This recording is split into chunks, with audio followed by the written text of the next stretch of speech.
saudaraku yang dikasihi di dalam nama Tuhan. Puji Tuhan, saat ini kita bisa kembali untuk merenungkan firman Tuhan.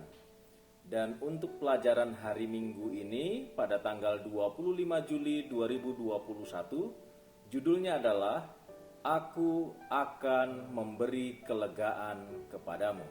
Sebelum kita lanjutkan, mari kita berdoa. Bapa kami yang bertahta dalam kerajaan sorga, kami ucapkan puji syukur dan terima kasih. Tuhan memberkati kami, menyertai kami. Saat ini kami akan belajar firman Tuhan melalui pelajaran sekolah Sabat. Tuhan, kiranya Engkau urapi kami dengan kuasa Roh Kudus-Mu, sehingga kami boleh mengerti dan kami boleh menerapkan dalam kehidupan kami setiap hari. Kerohanian kami boleh bertumbuh di dalam Tuhan. Kami pasrahkan pelajaran sekolah Sabat ini menjadi perenungan bagi kami hanya ke dalam tangan-Mu. Di dalam nama Tuhan Yesus kami berdoa dan mengucap syukur. Amin. Di dalam buku Matius pasal 11 ayat 20 sampai 28 sebagai textbook kita untuk pelajaran sekolah Sabat ini. Ketika Yesus mulai mengecam beberapa kota, di sana disebutkan bahwa ada beberapa kota yang dikecam oleh Yesus, yaitu Korazim, Betsaida, dan Kapernaum. Dan di ayat 28, Yesus memberikan sebuah ajakan yang sangat menarik. Marilah kepadaku, semua yang letih lesu dan berbeban berat, aku akan memberi kelegaan kepadamu. Mengapa Yesus berkata bahwa siapa saja yang datang kepadanya akan mendapatkan kelegaan? Jawabannya, karena Yesus adalah Allah yang punya kuasa. Yesus memiliki kuasa untuk memberikan kelegaan kepada manusia, baik secara jasmani, terlebih secara rohani. Itu yang kita dapati di dalam konteks di dalam buku Matius pasal 11 ya, ayat 28 sampai ayat 29. Marilah kepadaku semua yang letih lesu dan berbeban berat, maka aku akan memberi kelegaan kepadamu. Pikulah kuk yang kupasang, maka beban kita menjadi ringan. Menyangkut teguran Yesus kepada orang-orang Israel atas dosa-dosa mereka, Yesus sebelumnya menegur beberapa kota yang sudah saya sebutkan tadi: Korazim, Betsaida, dan Kapernaum.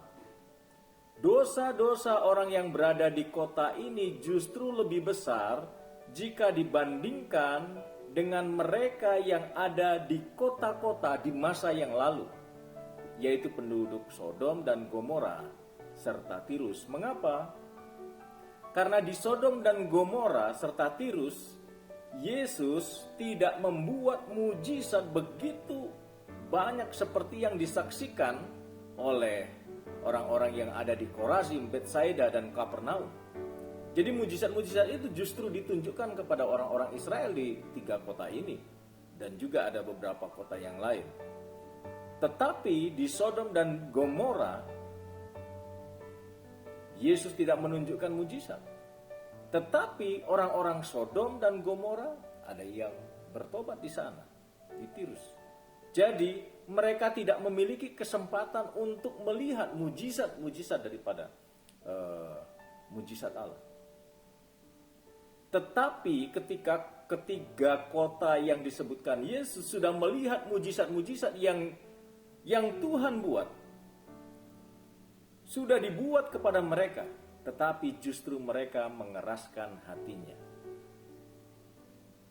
Itulah Yesus memanggil orang. Dia katakan, marilah kepadaku semua yang letih lesu dan berbeban berat, maka aku akan memberi kelegaan kepadamu. Kelegaan dari beban dosa. Datang kepada Yesus adalah sebuah perintah karena Yesus itu adalah juru selamat manusia. Datang pada Yesus adalah prasyarat untuk mendapatkan kelegaan. Kebebasan memilih ada pada diri manusia. Apakah saya mau datang? Apakah saya memutuskan untuk tidak datang kepada Yesus? Datang kepada Yesus bukanlah arah yang wajar, karena sebenarnya penyerahan diri kepada Yesus justru menjadi bagian yang tersulit dalam kehidupan orang Kristen. Kita rasanya kok mau datang kepada Yesus kelihatannya sulit, karena harus ada penyerahan diri yang total, bukan setengah-setengah. Jadi kita menyerahkan secara total. Dan ini bagi sebagian manusia pilihannya menjadi pilihan yang sulit untuk menerima Yesus. Dan kita lihat di dunia ini, ya, banyak yang tidak menerima Yesus dengan sungguh-sungguh. Manusia harus membuat pilihan sadar untuk datang kepada Yesus. Itu berarti menyerah kepadanya. Kebebasan manusia kini berpusat kepada Yesus. Saya ulang sekali lagi. Yesus berkata, "Marilah kepadaku semua yang letih lesu dan berbeban berat, maka aku akan memberi kelegaan kepadamu." Di dalam Yesus ada kelegaan dari beban dosa.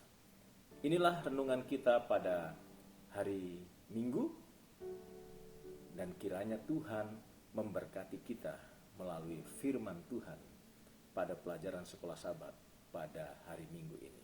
Kiranya Tuhan memberkati kita. Amin.